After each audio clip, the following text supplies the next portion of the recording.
WB home tutor চ্যানেলে তোমাদের স্বাগতম। আজ আমি তোমাদের দশম শ্রেণীর কোর্স দেখি 6.1 অর্থাৎ চক্রবৃদ্ধি সুদ অধ্যায়ের অঙ্কগুলিকে খুব সহজেই বোঝানোর চেষ্টা করব।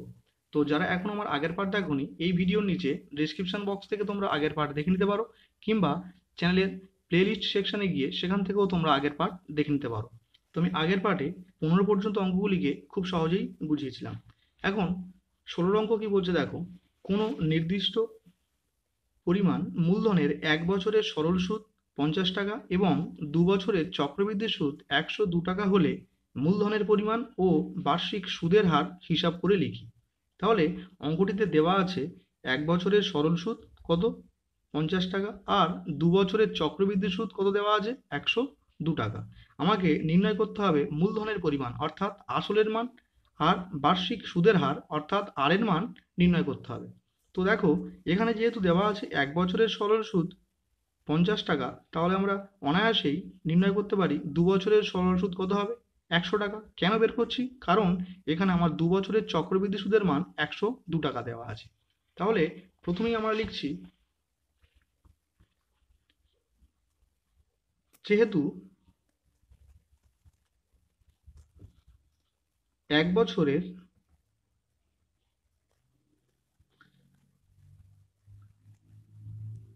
সরল সুদ 50 টাকা, এটা আমার দেওয়া ছিল, তাহলে 2 বছরের সরল সুদ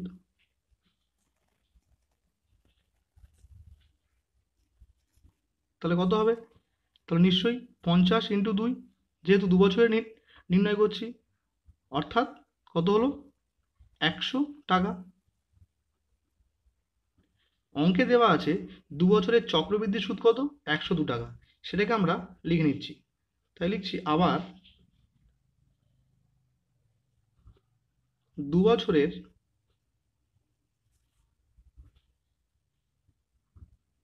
চক্রবৃদ্ধি সুদ কত দেওয়া আছে, 102 টাকা, সেটাকে আমরা লিখে নিলাম। এখন আমরা চক্রবৃদ্ধি সুদ আর সরল সুদে অন্তর বের করব, আর অন্তরের যে মান হবে সেটাই আমরা 50 টাকার 1 বছরের সুদ হিসাবে লিখব। তাহলে কি লিখছি, অতএব 2 বছরের চক্রবৃদ্ধি সুদ ও সরল সুদের অন্তর। তাহলে অন্তর কথার অর্থ কি, বিয়োগফল। তাহলে 2 বছরের চক্রবৃদ্ধি সুদ কত পেয়েছি আমরা, 102, যেটা বলে দেওয়া ছিল। আর 2 বছরের সরল সুদ কত পেয়েছি, 100। তাহলে অন্তর অর্থাৎ কি, বিয়োগফল। তাহলে 102 থেকে 100 বিয়োগ করলে কি পাবো, 2 টাকা। তাহলে এই যে অন্তরের মানটা পেলাম, সেটা আমরা কি আকারে লিখব, 50 টাকার 1 বছরের সুদ 2 টাকা। তাহলে এইভাবে আমরা লিখব। তাহলে কি লিখছি, 50 টাকার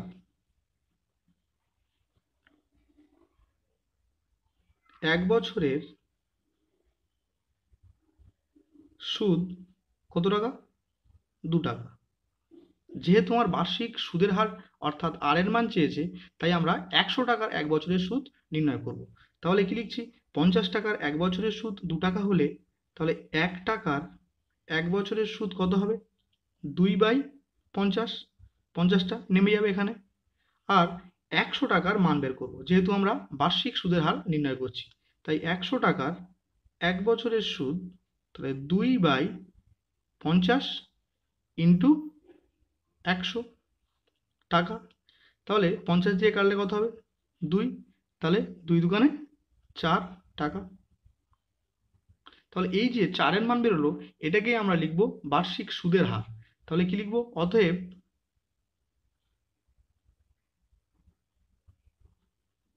বার্ষিক সুদের হার 4%। যেহেতু 100 ধরে মান বের করেছি, তাই এই 4টাকে আমরা কি হিসেবে দেবো, বার্ষিক সুদের হার। তাহলে আর এর মান আমরা কত পেলাম, 4%। এখন আমার কি চেয়েছে, মূলধন অর্থাৎ আসলের মান। লিখছি অতএব নির্ণেয় আসল ইকুয়ালস টু, দেখো আসল নির্ণয়ের সূত্র কি আমরা জানি, সুদ আই ইকুয়ালস টু কি লিখতে পারি, পিআরটি ডিভাইডেড বাই 100। তাহলে এখান থেকে আমার যদি পির মান চাই তাহলে আইটাকে আমরা বলতে পারি I/1। তাহলে পিআরটি দিয়ে 1কে গুণ করলে কি হবে, পিআরটি 1কে পিআরটি 100 গুণ আই অর্থাৎ 100 আই। তাহলে এখান থেকে আমরা যদি পির মান চাই অর্থাৎ আসলের মান চাই তাহলে কি লিখতে পারি, 100 আই ডিভাইডেড বাই আরটি। তাহলে এখানে আসল সমান সমান কি লিখতে পারি, 100 আই বাই আর টি, যেখানে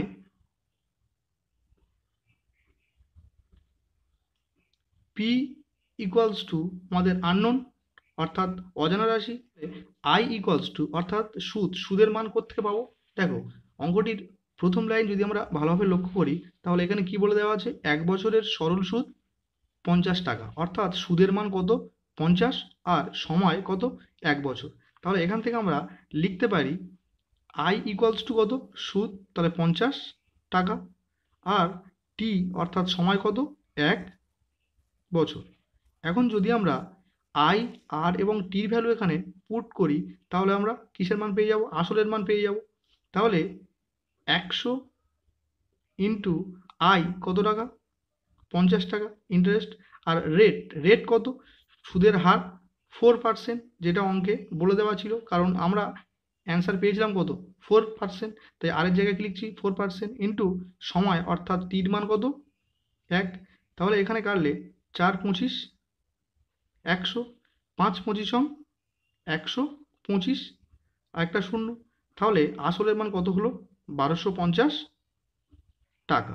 তোমরা চাইলে এখানে আর ইকুয়ালস টু 4% লিখে নিতে পারো। তো এটাই আমার নির্ণয় অ্যান্সার। এখন 17 অঙ্ক কি বলছে দেখো, কোনো মূলধনের 2 বছরের সরল সুদ ও চক্রবৃদ্ধি সুদ যথাক্রমে 8,400 টাকা এবং 8,652 টাকা হলে মূলধন ও বার্ষিক সুদের হার হিসাব করে লিখি। তাহলে অঙ্কটিতে দেওয়া আছে কি কি, 2 বছরের সরল সুদ ও চক্রবৃদ্ধি সুদ যথাক্রমে 8,400 টাকা এবং 8,652 টাকা। এর অর্থ কি, 2 বছরের সরল সুদ দেওয়া আছে 8,400 টাকা আর 2 বছরের চক্রবৃদ্ধি সুদ দেওয়া আছে 8,652 টাকা। আমাকে নির্ণয় করতে হবে কি, মূলধন অর্থাৎ পির মান আর বার্ষিক সুদের হার অর্থাৎ আর এর মান আমাকে নির্ণয় করতে হবে। তো প্রথমে আমরা 2 বছরের সরল সুদ 8,400 টাকা হলে 1 বছরের সরল সুদ কত হবে 4,200 টাকা। তো প্রথমে আমরা সেটাকে নির্ণয় করব, তারপরে কি নির্ণয় করব, সরল সুদ ও চক্রবৃদ্ধি সুদের অন্তর অর্থাৎ বিয়োগফল নির্ণয় করব। তাহলে প্রথমেই লিখছি, যেহেতু অঙ্কে দেওয়া আছে 2 বছরের সরল সুদ 8,400 টাকা, তাহলে আমরা লিখতে পারি অতএব 1 বছরের সরল সুদ কত হবে,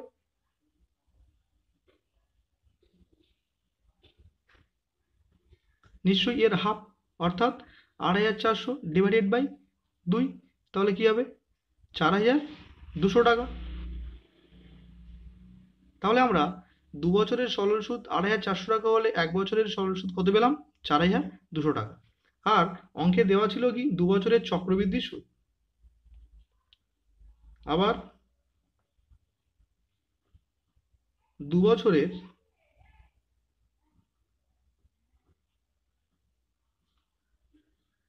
চক্রবৃদ্ধি সুদ কত দেওয়া ছিল অঙ্কে 8,652 টাকা।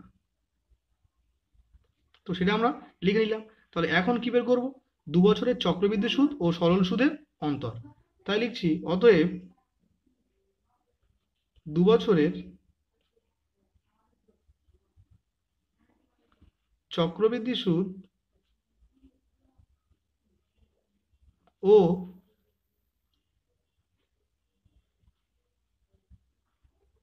সরল সুদের অন্তর, তাহলে অন্তরের অর্থ কি বিয়োগফল। তাহলে 2 বছরের চক্রবৃদ্ধি সুদ কত ছিল 8,652 টাকা, তো 8,652 মাইনাস সরল সুদ কত 8,400 টাকা, তাহলে এখান থেকে 8,400 টাকাকে বিয়োগ করতে হবে যেহেতু অন্তর বের করছি আমরা।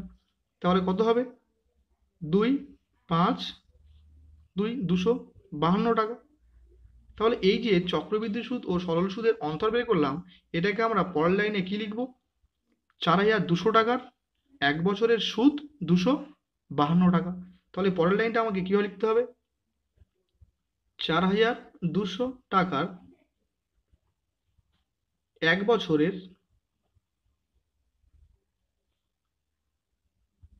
সুদ কত হবে? 252 টাকা। তাহলে এই 252টা আমরা কোত্থেকে পেলাম? চক্রবৃদ্ধি সুদ ও সরল সুদের অন্তর থেকে। তাহলে যেহেতু আমার আর-এর মান নির্ণয় করতে হবে অর্থাৎ বার্ষিক, তাহলে আমরা এখানে 100 টাকার 1 বছরের সুদ নির্ণয় করব। তাই প্রথমে কি লিখছি? 1 টাকার 1 বছরের সুদ কত?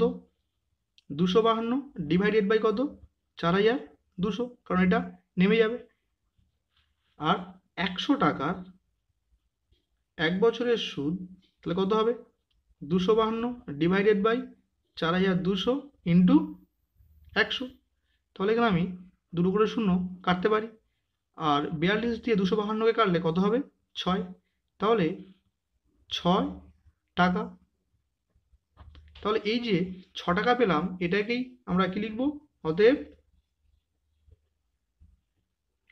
বার্ষিক সুদের হার 6%। তাহলে আমরা প্রথম ক্ষেত্রে আর-এর মান পেয়ে গেলাম। এখন আমাকে নির্ণয় মূলধন বা আসলের মান নির্ণয় করতে হবে। তাই লিখছি অতএব নির্ণয়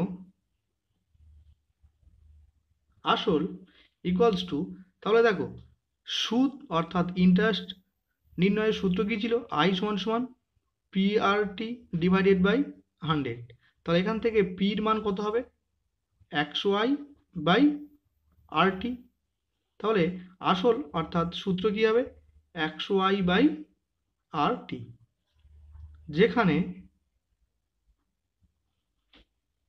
আই অর্থাৎ ইন্টারেস্ট কত আমরা কোন লাইন থেকে পাবো?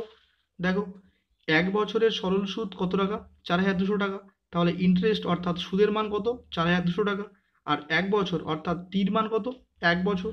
তাহলে আই ইকুয়ালস টু কত হবে? সুদ তাহলে কত? 4,200 টাকা। আর আর এর মান রেট কত কত পেয়েছি আমরা? 6%। তাই আর এর জায়গায় আমি লিখছি 6%। আর টি কত সময়ের জন্য? 1 বছর। তাই টির জায়গায় আমি 1 বছর লিখলাম। এখন যদি আমি আই আর টির ভ্যালু পুট করি তাহলে আমরা আসল পেয়ে যাব। তাহলে 100 ইন্টু আই এর মান কত? 4,200। তাই আয়ের জায়গায় আমি 4,200 লিখলাম, ডিভাইডেড বাই আর এর মান কত? 6% ইন্টু টির মান কত? 1। তাই টির জায়গায় আমি 1 লিখলাম। 6 দিয়ে 42 কাটলে কত হবে? 6 7 42 আর দুটো শূন্য, 7 1 7 আর 4টে শূন্য, অর্থাৎ 70,000 টাকা। তাহলে এটাই আমার নির্ণয় অ্যান্সার। এখন 18 অঙ্ক কি বলছে দেখো, 6 মাস অন্তর দেয় বার্ষিক 8% চক্রবৃদ্ধি হার সুদে 6,000 টাকার 1 বছরের চক্রবৃদ্ধি সুদ নির্ণয় করি। তাহলে এখানে বলছে 6 মাস অন্তর দেয়, তাহলে 1 বছরের মধ্যে যদি 6 মাস অন্তর টাকা দেয় তাহলে বছরের 2টি পর্বে টাকাটি পরিশোধ হবে। তাহলে এখানে বছরের কটি পর্ব লাগছে? বছরের 2টি পর্ব লাগছে। আর এখানে অ্যান্সার চেয়েছে কি? আমাদের চক্রবৃদ্ধি সুদ। এই অঙ্কটিকে আমরা একটি বিশেষ সূত্রের সাহায্যে আমরা সমূল চক্রবৃদ্ধি নির্ণয় করব। সেখান থেকে আমরা যদি আসলকে অর্থাৎ 6,000কে বিয়োগ করি তাহলেই আমরা চক্রবৃদ্ধি সুদ পেয়ে যাব। তো আমরা এখন দেখে নিই সূত্রটি কি।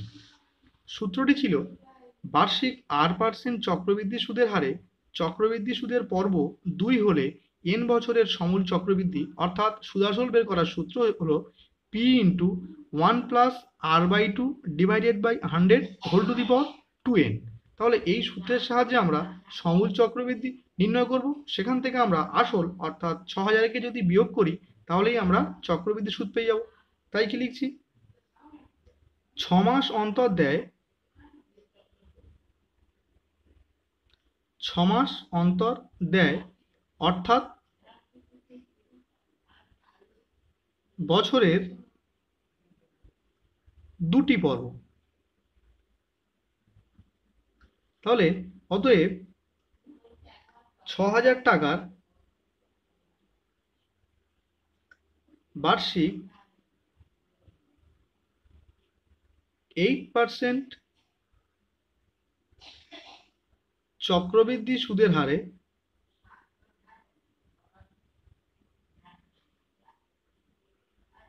8% চক্রবৃদ্ধি সুদের হারে 1 বছরের সমূল চক্রবৃদ্ধি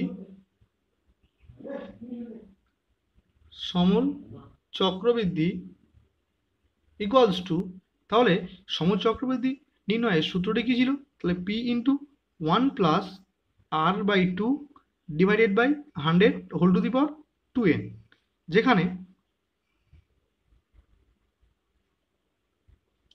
P অর্থাৎ আসলের মান কত ছিল? 6000 টাকা, তাহলে আমরা 6000 লিখে দিলাম। আর আর এর মান কত ছিল? 8%। আর n অর্থাৎ সময়ের মান কত? 1 বছর, তাই এখানে n এর জায়গায় আমি 1 বছর লিখলাম। এখন যদি আমি পি, আর এবং n এর ভ্যালু পুট করি তাহলে কি পাবো দেখো, তাহলে পির মান কত? 6000, তাই 6000 লিখলাম। 1 প্লাস R/2, তাহলে আর এর মান কত লিখেছি আমি? 8%, তাহলে কি লিখছি? 8/2 আর ডিভাইডেড বাই 100 আর whole to the power 2n, অর্থাৎ কি 2 ইন্টু n, তাহলে 2 ইন্টু n এর মান কত? 1 বছর, তাই n এর জায়গায় আমি 1 বছর লিখলাম। এখন 6000 ইন্টু, দেখো 2 দিয়ে আমরা যদি 8কে কাটি তাহলে 2 4 8, তাহলে উপরে আমার কে থাকছে? 4, তাই লিখছি 1 প্লাস 4/100 আর হোল টু দি পাওয়ার 2 1 কত? 2, তাহলে 6000 ইন্টু লসাগু কি হচ্ছে আমার? 100, 100 1 কে 100 প্লাস 100 100 মিলে গেলে উপরে কে থাকছে? 4, আর পুরোটা হোল স্কোয়ার ছিল, তো আমি হোল স্কোয়ার লিখলাম। এখন 6000 ইন্টু 100 সঙ্গে 4 যোগ করলে কি পাবো? 104 ডিভাইডেড বাই কত? 100 হোল টু দি পাওয়ার 2। এখন দেখো 6000 ইন্টু 104 ডিভাইডেড বাই 100 এর হোল স্কোয়ার, অর্থাৎ কি এটাকে আমরা দুবার গুণাকারে লিখতে পারি, তাহলে একবার লিখছি 104/100 ইন্টু 104/100। তো দেখো এখান থেকে আমি 3টে শূন্য কাটতে পারি, আর 6000-এর 3টে শূন্য আমি কেটে দিলাম। তাহলে এখন আমার গুণ করতে হবে কি? 104-এর সঙ্গে 104কে গুণ, তার সঙ্গে 6কে গুণ। তাহলে দেখো 104-এর সঙ্গে 104কে গুণ আমরা খুব সহজেই নির্ণয় করতে পারি, আগের ভিডিওতে সেটা আমরা শিখে এসেছি। তাহলে দেখো 4 4 16 বসিয়ে রাখলাম, আর 10 10কে কত? 100, আর 4 আর 4 যোগ করলে কি হয়? 8, তাহলে টোটাল কত হলো? 108। তাহলে এখানে আমার 104 আর 104কে যোগ করে আমরা কি পেলাম? 10816। তাহলে এর সঙ্গে এখন কি গুণ হবে? 6, তাহলে 6 গুণ করলে কি হবে? দেখো 6 6 36-এর 6, হাই থাকে কত? 3, 6 1 কে 6 আর 3 9, 6 8 48, 48-এর 8, হাই থাকে 4, 6 10 60, 60 আর 4 64। তাহলে আমরা কি পেলাম? 64896 ডিভাইডেড বাই কত? 10, কারণ নিচে 10 ছিল। যেহেতু নিচে 10 দিয়ে ভাগ, তাই একটা শূন্য আছে বলে সংখ্যাটির পিছন থেকে এক ঘর আগে আমরা দশমিক বসিয়ে দেবো। তাহলে কি হবে সংখ্যাটি? 46489.6 টাকা। তাহলে এটা আমরা কি পেলাম? সমূল চক্রবৃদ্ধি, কিন্তু অ্যান্সার চেয়েছে আমার কি? চক্রবৃদ্ধি সুদ। তাহলে সমূল চক্রবৃদ্ধির মধ্যে কি কি লুকিয়ে থাকে? সুদ আর আসল। তাহলে এখান থেকে যদি আমরা আসলকে বিয়োগ করি তাহলে কি পাবো? চক্রবৃদ্ধি সুদ। তাই লিখছি অতএব নির্ণেয়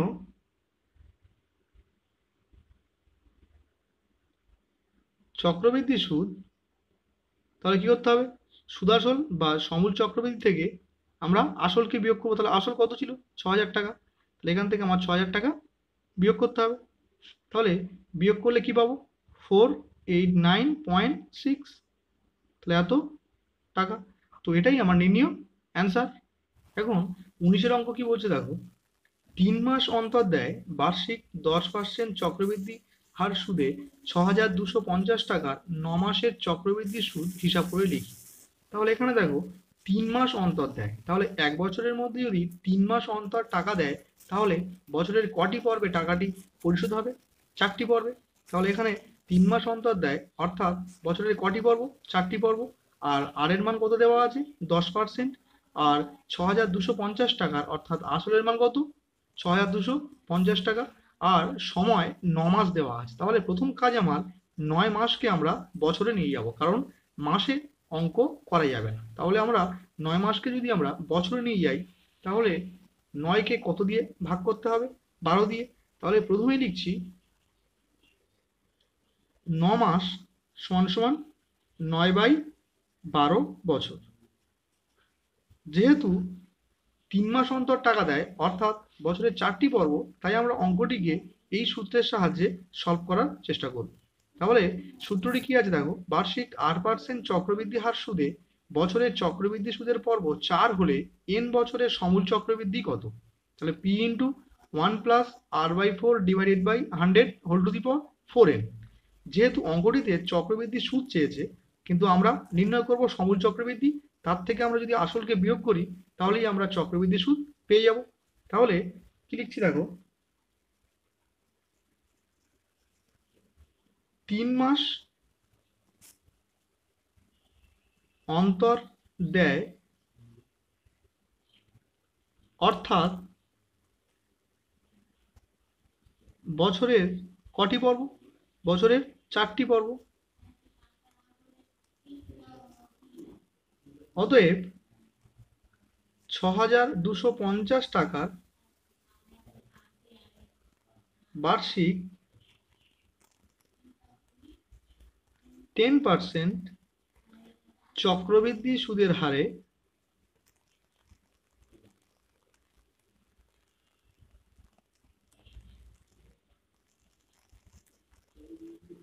চক্রবৃদ্ধি সুদের হারে 9 মাস, অর্থাৎ কত? 9/12। দেখো 9/12কে যদি আমরা 3 দিয়ে কাটি তাহলে 3 3 হয়, আর 3 4 12, তাহলে কত হচ্ছে? 3/4 বছরের সমূল চক্রবৃদ্ধি।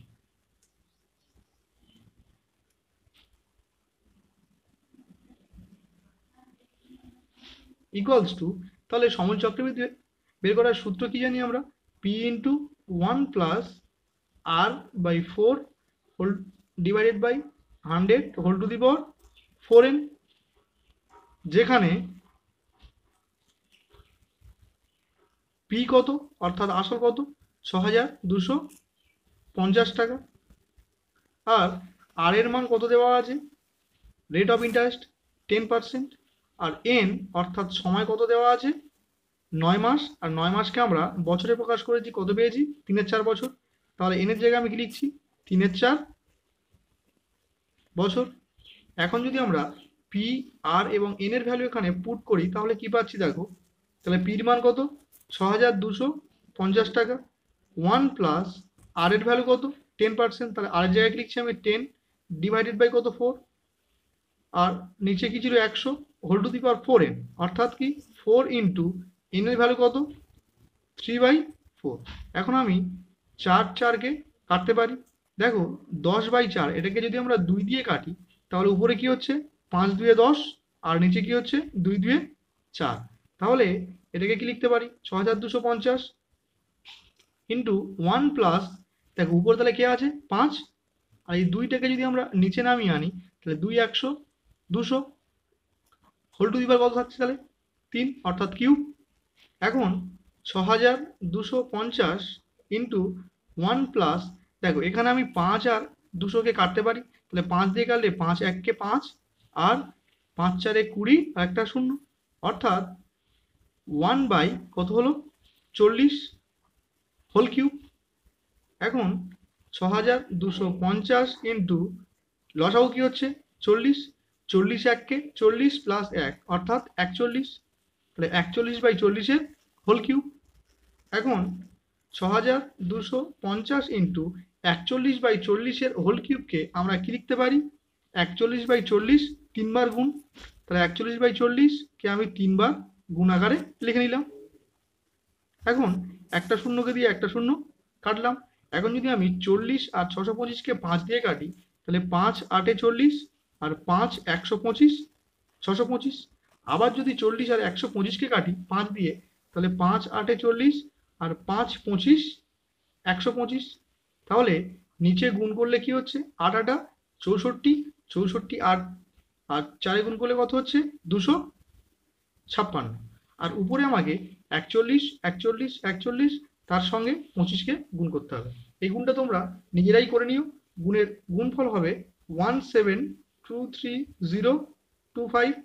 এখন যদি আমরা 17230025কে 256 দিয়ে ভাগ করি তাহলে অ্যান্সার হবে 6730.566। এখানে আমি লিখছি প্রায়, যেহেতু ভাগ মিলবে না। দেখো, দশমিকের পর যদি আমরা 2 ঘর নিই, তার পরের ঘরে কি আছে 6, অর্থাৎ 5-এর চেয়ে বেশি, তাই এই আগের ঘর 1 ঘর বেড়ে যাবে। তাহলে অ্যান্সার কি হবে 6730.57। তাহলে এটা আমরা কি পেলাম? সমূল চক্রবৃদ্ধি।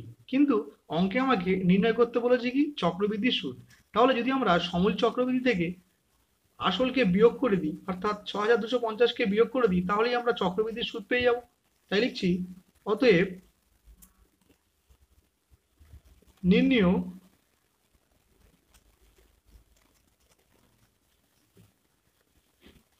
চক্রবৃদ্ধি সুদ।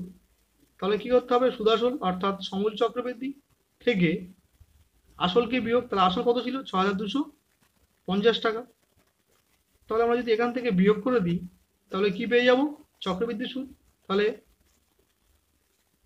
75.084, অতএব 480.57 টাকা। তো এটাই আমার নির্ণীয় অ্যান্সার। তো আজকের ভিডিও এই পর্যন্ত রাখলাম, দেখা হবে পরের ভিডিওতে।